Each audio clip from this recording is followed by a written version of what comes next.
জমিদাতা মঞ্চ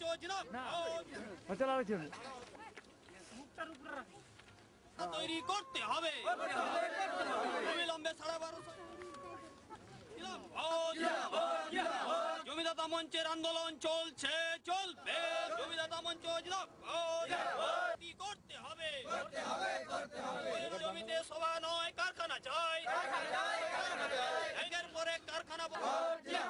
অবিলম্বে 12.5 একর জায়গাতে নতুন কারখানা তৈরি করতে হবে।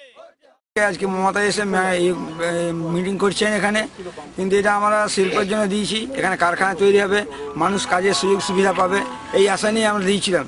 দীর্ঘদিন ধরে জমি দেওয়া হয়েছে, কিন্তু এখানকার লোক কোনো সুযোগ সুবিধা পায়নি, চাকরি পায়নি। আজকে এই সমস্ত ফাঁকা জায়গায় যদি কলোনি মিটিং হয়, তাহলে মানুষ কাজ থেকে বঞ্চিত হবে। এবং দিদিকে অনুরোধ করবো এটা, যে যাতে এখানে ভাষণ না দিয়ে এখানে যাতে শিল্পের ব্যবস্থা হয় এবং লোক কাজ পায়, সেই সুযোগ যেন করা হয়।